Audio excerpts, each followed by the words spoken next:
Hey friends, we are continuing in this series on noticing God in Scripture. And today I'm reading for us from John chapter 20.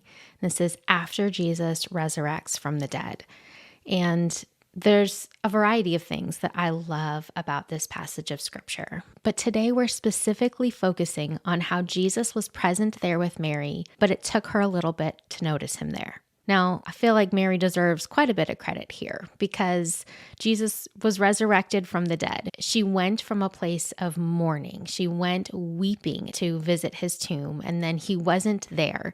She's trying to navigate this very unfamiliar context. But even in her interactions with Jesus, it takes her a little bit to recognize that he's actually the one present with her. And I find encouragement in this because there are times in my own life, and I think probably for you too, when God is there present with us, but we don't always recognize him. It takes us a little bit to notice him. And that can happen for a variety of reasons. Maybe it's the circumstances that we're navigating or the context that we're coming in, or even just our awareness, our expectation or anticipation, or how we're feeling about what we're walking through. And as we'll see here in this passage, Jesus is gracious with her. He is not impatient. He takes the time to interact with Mary and show her who he is. And so I'm going to pick up reading for us. This is John chapter 20, and I'll read verses 1 through 2, and then I'll skip down and read verses 11 through 16. Now on the first day of the week, Mary Magdalene came to the tomb early, while it was still dark, and saw that the stone had been taken away from the tomb. So she ran and went to Simon Peter and the other disciple, the one whom Jesus loved, and said to them, "They have taken the Lord out of the tomb, and we do not know where they have laid him." And so the disciples go and inspect the tomb and then return to their homes. But Mary stood weeping outside the tomb, and as she wept, she stooped to look into the tomb. And she saw two angels in white, sitting where the body of Jesus had lain, one at the head and one at the feet. They said to her, "Woman, why are you weeping?" She said to them, "They have taken away my Lord, and I do not know where they have laid him." Having said this, she turned around and saw Jesus standing, but she did not know that it was Jesus. Jesus said to her, "Woman, why are you weeping? Whom are you seeking?" Supposing him to be the gardener, she said to him, "Sir, if you have carried him away, tell me where you have laid him, and I will take him away." Jesus said to her, "Mary." She turned and said to him in Aramaic, "Rabboni," which means teacher. So here Mary Magdalene is in the throes of grief. She is weeping. She is searching for Jesus's body. She thinks someone has taken him away. That's the context of her circumstance.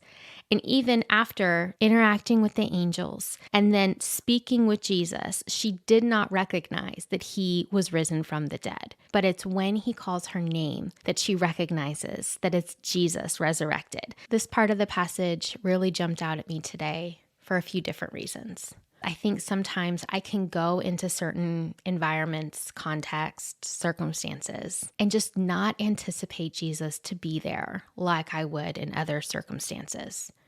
Another way that I see myself approaching opportunities to connect with God in the same way is by misunderstanding who he is in that moment. Sure, maybe I see him there with me, like Mary saw Jesus standing there, but she supposed he was the gardener. There are times when I can be aware of God here with me, but I can forget what that means. I can forget that the God who created the universe, who is God and Lord of all, above all, the King of Kings, is there present with me in my circumstance. I can forget that the one who knows me better than I know myself, the one who loves me with an everlasting love, is there present with me. And so I respond to him differently because I've supposed he's different than he actually is. God is present as much with me when I'm learning self-control, when I'm receiving grace, and when I'm extending grace, when I'm overcoming frustrations, when I'm apologizing to my children,